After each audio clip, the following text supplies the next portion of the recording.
I'm not going to lie, that was absolutely magnificent stuff. It's just what I wanted to see in the markets. It's just what I predicted too across several asset classes, maybe all of them. So I don't know, sometimes you're lucky, sometimes you nail it, but I'm very happy with the movement, very happy with the movement today. Basically, the markets went down, yields went up, dollar went up, commodities went down, miners went down. Just exactly what I wanted to see. So let's look at the charts, shall we? Now, S&P yesterday, in my opinion, was indicating that we could have a bit of a reversal. Anyway, we know what happened. We had a massive reversal. I mean, to be fair, the markets were down not even 2%. I think the biggest movement was really in the metals, which is where I focus my intention and my investment on. But still, you can't ignore the fact that the markets went down and they have further downside, in my opinion. I'm really looking for a flush to all-time lows. All right, I don't want to get carried away. It's going to take some time. It'll be a staircase down rather than an elevator, although sometimes you'll have a bit of an elevator move. Today was neither. I mean, it wasn't really a staircase. It was a bit of an elevator, but a slow moving one. But anyway, look at the S&P. We closed near low of day. Across the board, we're down, I don't know, 1.5%, let's say on average. You can see where I think we're going to go. I haven't really moved anything from yesterday at least. So I think we're going to go test the bottom of this. So let's say 393 for the S&P. And I think we're almost there for certain markets, which I'll get to, especially the Russell and actually the Dow. But yeah, the S&P, I think we're going to go down here, sideways, down, essentially little bounces at all these little levels. But again, I think the key is yields. I've said this before. I don't think the market understands that rates are going to stay higher than they think, and they're going to stay there for longer than the market thinks. Inflation is certainly not over. You had a little peak, and now it's not as subdued as people thought. And I think, and I did expect Powell to say this, and that's pretty much what he reiterated. I think the other day we had a few non-voting Fed members coming out saying, "Oh, we could have a pause." Well, who cares about them? I'll just say this now. We do have some other news, this week. I think we got ADP numbers out tomorrow. I remember last time we had a bit of a Fed day. The next day there was some news, but that moved the market down, whereas the Fed had moved it up the day before. In this case, I just expect all the numbers to be bad. And I don't even think good numbers will rebound the markets back to where they started today. I think the damage is done, and I think we need to go down. Come on, reality. I mean, you've got inflation where it is, rates where they already are, the 2 years at 5%. The market should be tanking. Instead, the markets are, if I just zoom out, what are we down now from the absolute ridiculous peak? We're down not even 20%, not even bear market, technically. We should be just, I don't know, below the COVID levels by now or something. So I think if the market's going to go down, going down from here is not exactly too ridiculous. So anyway, that said, S&P, I expect it to go down to 393, maybe even tomorrow. Let's see what ADP does. If ADP also sends the market lower, S&P down it goes. The NASDAQ, same thing, exactly the same chart, to be honest. It just tagged this descending line. Otherwise, exactly the same thing. So where do I think the NASDAQ will go? 290. All right, that's where you have support on all these 4 days. 1, 2, 3, 4. And this date doesn't really count because we just opened and just massive engulfing. Plus, it's a nice psychological number. So 290 on the NASDAQ. Probably not tomorrow. That's asking a bit much, but I think that's where we're going. I know it's not tomorrow, it's the day after. Dow Jones, I did say Dow Jones is one of the weaker ones. I expect that one to be one of the first ones to flush, maybe after the Russell because of what the Russell did yesterday. I need to check the Russell actually, but look at that. Dow Jones, very weak. Didn't rise as much as the others, relatively speaking. I think that goes to, well, let's say 32,500. And again, I'm looking for 32,000 below 500 close. That would really put a fork in it. But yeah, 32,500 for the Dow Jones is where I'm looking for.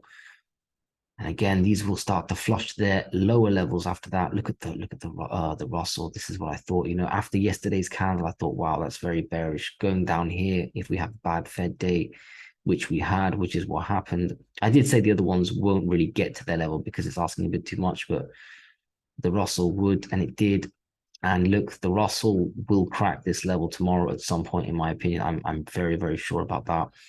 We're looking for a close. Again, the ADP could bounce it, but I just don't care about that news, to be honest. I think the macro the macro thesis is rates are going higher than we thought. I mean, look, now the market's pricing in a 50% basis point.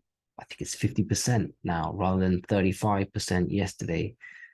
And it's going to happen. You know, they're going to raise rates more than you think, keep them higher, longer until something breaks. And what if they don't cut if something breaks?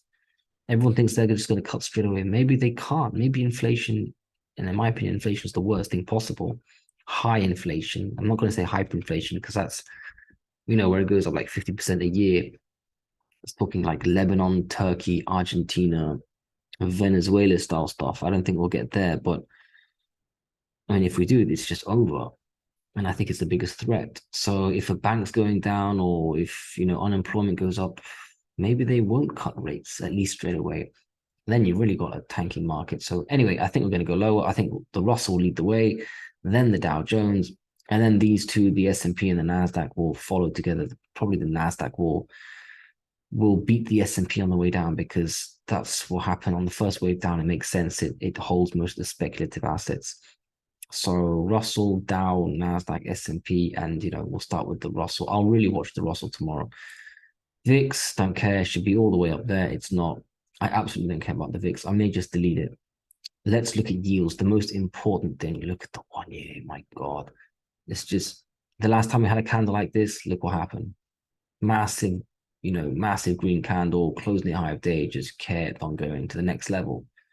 This time, I don't know. I haven't even zoomed out. I have to go to the weekly. Doesn't even exist. No idea. Doesn't matter. I'm going to watch the 2 year. That's more important. But that's as bullish as it gets. I literally have no more comment because there's no more data. So the 2 year, exactly the same thing. Look at that. We closed above 5. I did say 5% is a target. I didn't think we'd get that today. Not only did we touch it, we closed above it. I mean, I think the 2 versus 10 inversion is like a new record or the biggest record since 1981. I forgot. I was reading so many things today. I've forgotten the precise dates, but you get it. Just maximum bells ringing, just recession, worst case scenario. Look, let me zoom out. Let me go to the weekly. I mean, I haven't gone to the weekly in a long time. Look, last time it was here, just right at the 2007 recession.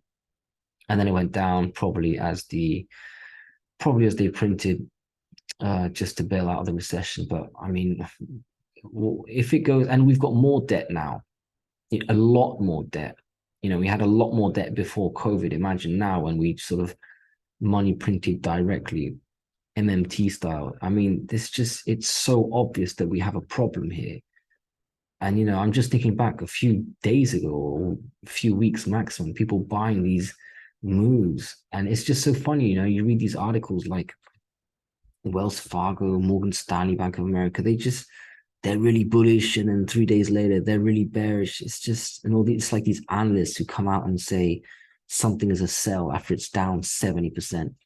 They just have no idea, and they're just so late to the party that I don't know. I don't know what to say, but I mean, look at this. This is just wild. 5% on the 2 year. And what's the next? I have to look over here. Next level, I guess, 5.10. So 5.1 makes sense. That's, obvious next level. We'll probably get there tomorrow, right? Or at the end of this week. After that, 5.3, 5.25, 5.3. I can't believe I have to go to the weekly. I don't even think it's worth looking at the weekly. You just have to sort of watch the daily chart, but basically up. Incredible stuff. Let's look at the 5 year. I didn't even get to look at these yields. I mean, I know the 2 year hit 5% because it made the news. I think it even made CNBC, but I didn't have time to look at the 5 or the 10. So yeah, where do you think the 5 is going to go? The 5 is going to go test its high, which will ensure the 2 year keeps climbing. And the 1 year is just going to keep making new historic chart levels, moves up. So 5 year next stop, 4.4/4.5, let's say 4.4. 10 year. Now, you'd expect more from the 10 year, but and again, that's why the inversion is so strong. The 10 year isn't moving up as fast as the 2 year, but The 10-year needs to at least reclaim 4.1, visit its old highs from a few days ago. 30-year, look how muted they are. You can tell just by looking at this how much of an inversion. Obviously, you can plot the chart too, but 30-year should be going up. I know it's going up much slower, but it should still be going up. Retest this 4% zone. So I think the EU yields closed before the US market really picked up, but I expect that to, and look, they're basically hovering at their highs. So the yields for me just absolutely alarm bells. And again, I've said it for just weeks. The 2 years the most important. The 2 years the most important. And today, finally, CNBC's finally figured out the 2 year alarm bells. And I was saying all the way down here. And I don't know, is it too late? Yes. Yeah, it kind of is, but it's going to continue. And now for me, the most important, and I'm watching it, the 2 year. Obviously, watch the S&P. I generally watch the S&P, and then the metals, gold, and then the miners, and everything else that might affect the stocks that I trade. But you've got to have the 2 year in there. Even if you're watching Bitcoin, you've got to watch the 2 year. Let's look at the dollar. Oh yeah, the dollar also you got to watch. What did I say about the dollar? I said we're gonna have a massive move up if it's bullish from what Powell says, and that basically we're gonna test this 105.5 and watch for a 106 close. I mean, it doesn't realistically get better than this. Just huge move up, just completely coinciding with the 2 year. When you have the DXY up 1% or more, it's a massive day. And look at that, we close at resistance. I mean, it's beautiful. To me, we're going to go and test the next level. I don't want to get completely carried away. I really want to see a close above 106 to confirm that we've taken out this level, because we probably will have a small retracement tomorrow, at least in the morning. But I'm looking for a close above, I don't know, above 105.9, but basically 106. I like the big round psychological numbers to be breached. But this is beautiful. That's what I was saying. Yields up, dollar up, everything else down. I would usually say VIX up also, but that's so broken. It doesn't deserve to be in the same category as the dollar and yields. So, and that's really what we got today. Dollar yields up, everything else trashed. Some things more than others, sorry. Commodities in particular got trashed more than the general markets. If you look at stocks like Amazon, Meta, they didn't really get trashed. I think some of them even closed green, not by much, but it wasn't really a destructive day. But when you look at commodities and commodity related equities, they got destroyed. Gold and silver stocks got destroyed, which is what I also anticipated. And I'm okay with that, because that was the plan. That's why I trimmed recently. And we'll get to that later. But well, let's get to that now, actually. Let's look at commodities. I think the dollar speaks for itself. I expect continuation, maybe not straight away tomorrow, but, I'm looking for a 106 close and then a move higher, just like yields. The damage is done here to the upside. All right, copper, the one that I really find hard to call. But I did say I was more inclined to think it would go lower because it moves with the market, and commodities will probably go down with the dollar and yields going up, which is exactly what happened. So here we've got copper just hovering below 4, so 3.95 being support. I think we're going to go lower, very simply because I think the markets will go lower, because I think the dollar and yields will continue going higher. We may have a small bounce here, but copper lower. I did say if I had to choose, because I found it quite hard to decide around here, but 3.75 is where I, especially now I'm a lot more certain. So and actually this line can disappear. It's no longer valid. It's breached it, and it's the horizontal line that counts more, but the descending still counts. So yeah, copper looking for further move down. Medium term. Natural gas I bought, by the way, before Fed spoke. I just wanted to get some. I bought some LSE ETF. I think it was NGAG because NGAS wasn't trading. Is that right? Oh, I put them here too. Yes, I bought NGAS, sorry, the one with the really ridiculous small nominal number there. So, but I'll just stick to looking at natural gas because I'm used to this chart. So yeah, I just feel like we've come down here. We're hovering around support. To be honest, it didn't really go down with the rest of the commodities. It's a bit special. I think it's worth a buy here. This is my first entry. Obviously, I've been saying it's a buy at 4, so buying it at 2.5 can't be angry. If it goes low with the markets, I don't expect that really. I understand why it might, because dollar up, yields up, everything down, everything's crazy. But to me, just on its own local supply and demand, and just the historic zoom out, and the fact that we've got a war which pushed it all the way up here, and the war is getting more in a more escalated stance because basically Russia's winning, and so I just feel like it might actually go up just for that reason alone. So anyway, bought my first tranche. If it goes lower, next tranche, haven't thought about it, probably around just above the last lows, 2 point, I don't know, I haven't thought about 2.25 or something. We'll see. But for me, very happy. It could just keep going up actually, which would annoy me because I probably don't have enough. I've only got a quarter of the position that I want at the moment, which is not bad given where we are. So natural gas, I think it'll go up. Finally bought it. I need to avoid these two. Oil, that moved down. I did actually expect it to go higher and test 82. That seemed to have moved down with the markets. So it's not totally shocking that oil moved down with the markets. It's a bit like copper, right? I mean, as the markets go, oil and copper tend to go because that's what's needed for markets, for economies. So, when you're talking about recession and high increasing interest rates, which will cause a recession, we're already in recession, but exacerbate a recession, it makes sense that it goes down. I still thought it would go up. I'm not really in oil, so it doesn't matter. This now, by the way, becomes irrelevant. We'll just watch where it goes. If I do think the markets will go lower, if oil follows the markets, then I expect to at least test this ascending support, but it could easily go through that. I don't expect this ascending to be strong support, so it could just go back down to this level and even lower and even lower. Let's see. I still think oil is a buy, especially compared to the market. So that's interesting. Let's move to gold and silver. Now, this is the really interesting part. Now, gold got absolutely obliterated. It's a shame I'm doing the video now because I lose the percent. I think it was down 1.5%. Let's just see. We opened here, we closed there. More than 1.7% down. That's a big move for gold. I did expect it to go down. I didn't expect it to go down this much. I did say just above 1800 would be support.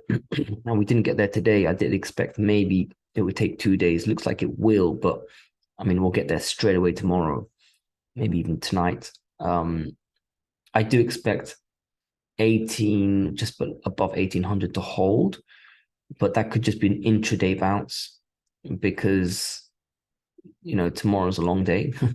You have ADP numbers coming out, and if that's going to send everything lower, then I mean, it could be quite quick to flush 1800, go to 1790, bounce back up to 1800. We've always got those little stop loss triggers. It's all about where it closes. So if it closes 1800 or 1805, let's say, after going to 1790, for me that's healthier. That's more bullish than just going to 1805 and not even flushing 1800. It's better to flush out and come back up if you're bullish than to just sort of hover there, because you've got this, this fear that's going to happen. And usually it does happen. I mean, you do have these big round numbers that get tested on the upside and on the downside. Where do I think gold's going to go? Honestly, after a day like today, and because I think that rates will stay up and the market still hasn't priced it in, and it looks like gold is following the market. Since the market's going to go lower, in my opinion, I think gold will go lower. I mean, look, we have this crazy move, and it was crazy. I was selling the way up because I thought it was crazy. And, you get overtaken by the emotions. There are a lot of people who were just bullish over here, especially in silver. I remember just very hard to find people who are bearish gold.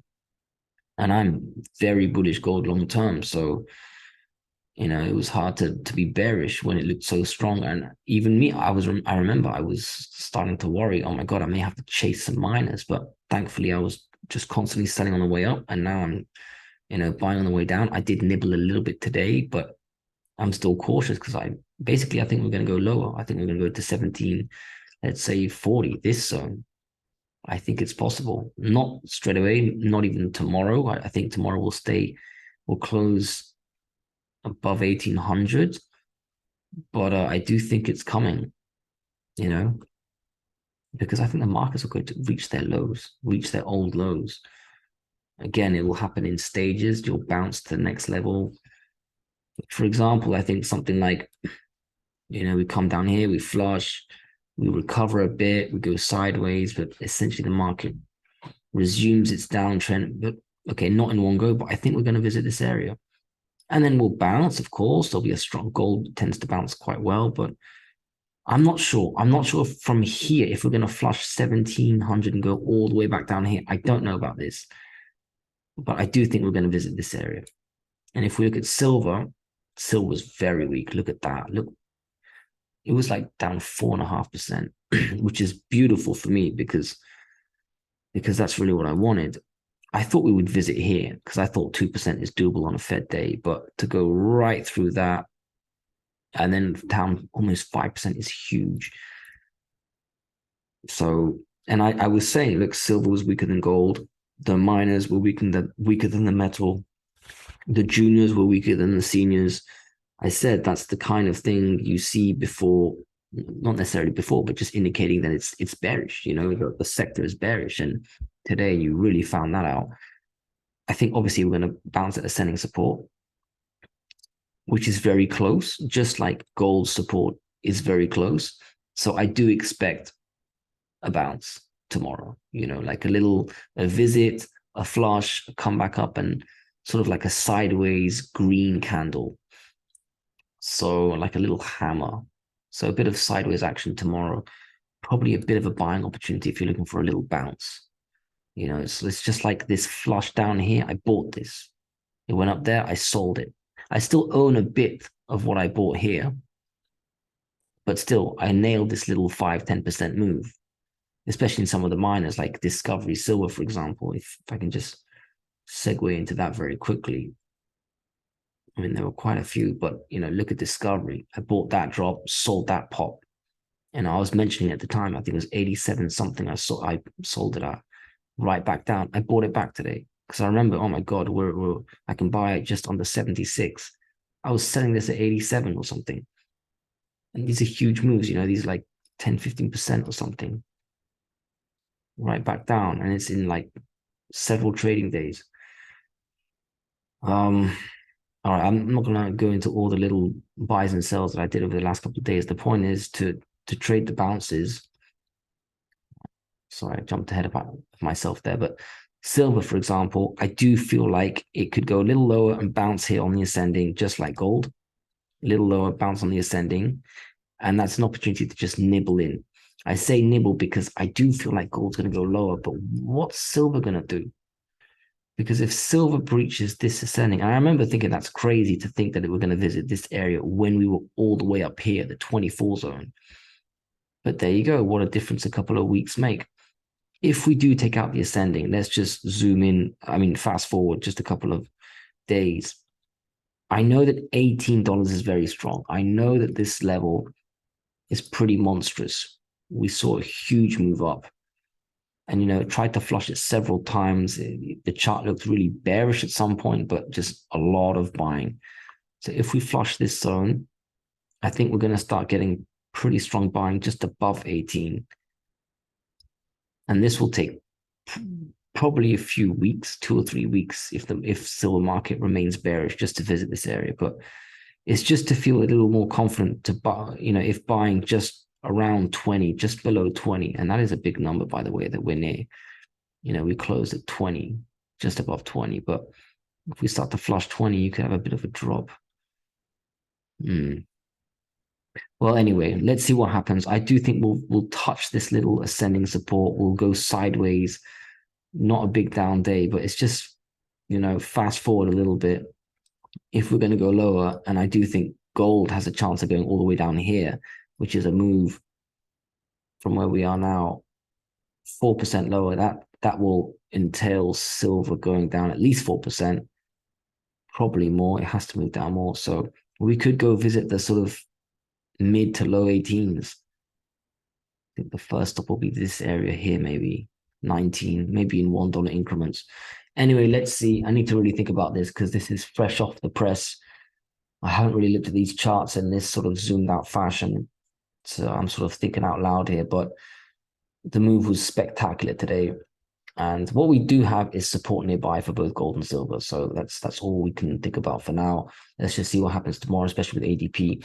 The miners visited their prior support, their prior lows in one go. I didn't expect that in one day. Or maybe I did think it was possible. Obviously it's possible, but 5% is a big day. So yeah, maybe I did think that. I've got the target there already, but of course, I feel like we'll go sideways, have a small bounce, just like gold and silver. It makes sense. They're all just at their support zones. Gold and silver just a little bit off, but the miners are there. Could we go lower straight away? Obviously, I think we're going to go lower, in the next couple of days. Could we just go straight away tomorrow? It's possible. If the markets continue to flush, because we know what the Russell looks like, the S&P, the Dow. We know the gold and silver have a little bit lower to go. We know that yields are taking off. The dollar still has more upside. And, more importantly, the dollar and yields closed at high of day, suggesting they have more room to go. It's just they ran out of time. And likewise, the markets closed near low of day. They probably would have gone lower. It's just we ran out of time. So if we're going to resume where we were, we could actually go to the next level tomorrow. And then you've got the miners looking pretty weak. Then we're looking at the next level, which I suppose is around here for the GDXJ.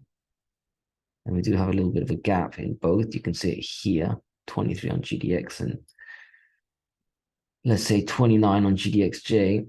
So you could just close the gap first, but still, I can't believe I'm drawing these lines already. I really did not expect this. And honestly, I'm just looking at these charts right now for the first time in this sort of zoomed out fashion. I was on the 3-minute chart the whole day. Let's see. I mean, we'll have time to look at this during the weekend even, but I mean, let's see. We should sort of go sideways. We're at a level on the miners, on the metals, but still, because we could continue in the other markets, dollar rates, general markets, we could actually go lower. So plus we have news.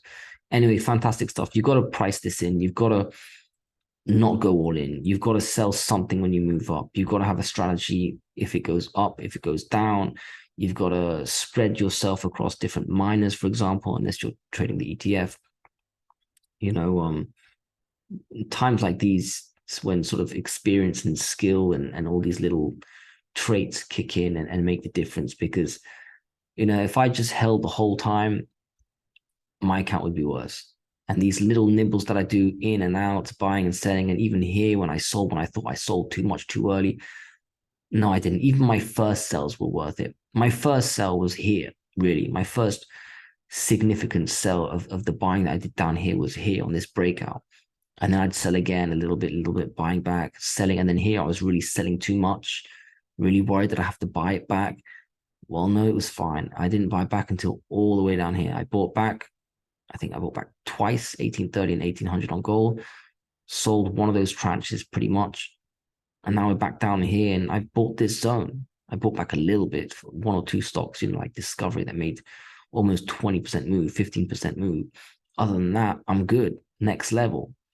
And my account now is, much higher now than when it was there last time here several months ago. And that's what it is. It's squeezing extra juice, just minimizing losses, maximizing gains, instead of just holding long term a la Warren Buffett, which, to be honest, is good. And obviously he's great. But for me, my character and the sector I'm trading, I think I can do better. So let's finish with Bitcoin. And I'm very sorry for the longer video. It's just it's a crazy day. Bitcoin, yes. So I'm not going to change this. I think we are on our way to completing this type of a move. We've lost ascending support. You can see ascending support mattered here. We've touched this 1, 2, 3, 4, 5 times. And today, I think intraday, I was watching Bitcoin. I can't believe I had time for it. But look, intraday, we were sort of testing this zone. Obviously, on the news, we flushed down, but I think we're going to go lower. I think a lot of Bitcoin people think that, that they're still sort of thinking that they belong up here. Yeah, it's the wrong time because now that the Russell will go down, the Dow will go down, the NASDAQ will be pulled down, Bitcoin's going to have to come down.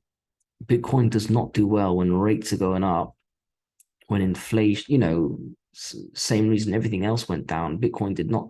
Bitcoin was the worst, one of the worst performing assets at the beginning of this bear market. So if it fails to take out 25,000, which it's done, I mean, it's failed to do, and now we've lost the selling support. Honestly, we start to go down here, 21,000, whatever this is, 300. That chart doesn't look good. That looks like a head and shoulder, not even, it's like missing the right shoulder. The right shoulder would be some deformed, tiny shoulder, just like I've got here. And then then it just doesn't look good. It looks very heavy. It looks like it's going to come down. Total failure. And it will take so much. If we come down here, it's going to take so much for this to reverse. And obviously nothing goes up in one go and go all the way back up. It would just, that would take so much effort. You'd need the whole market to you'd need like QE almost, but maybe not. Maybe I'm being a bit too harsh on Bitcoin. But the point is, if we start to come down here, this move up is going to take a lot. And I think you're more likely to go down. And if you go down here, it looks horrible. So for me, Bitcoin, if it doesn't reverse now, it's going to look pretty bad. And it's going to be pretty hard to take out that 25,000, take at least probably a few months. I won't go into any other stocks because this video has already been too long. Credit Suisse, went back down. I think it's at 290. There are lots of stocks you could look at right now because today was colossal in importance. But I think the key to remember is that yields are completely off the leash. I think they'll keep going up. The dollar has to follow, and it's a little delayed. I think it's got some catching up to do. And you could see its attitude today was, time to run. So I think yields in the dollar will keep going up. I don't know if we'll have a bit of a pause, a bit of a sideways tomorrow, but it shouldn't change the new trend, which is yields and dollar up, and the markets just have to go down. And you can see today they went down. So that trend will continue, and take advantage to buy quality assets, whether it's large caps, Google, Amazon's, these types of stocks, which I will get into when I think the market's bottomed. I don't think we're there yet. Or to get other quality stocks, such as commodity stocks, which I think are better value buys. And some of them are already cheap, which is why I already invested in them. So anyway, I hope that was useful. Let's see what happens tomorrow.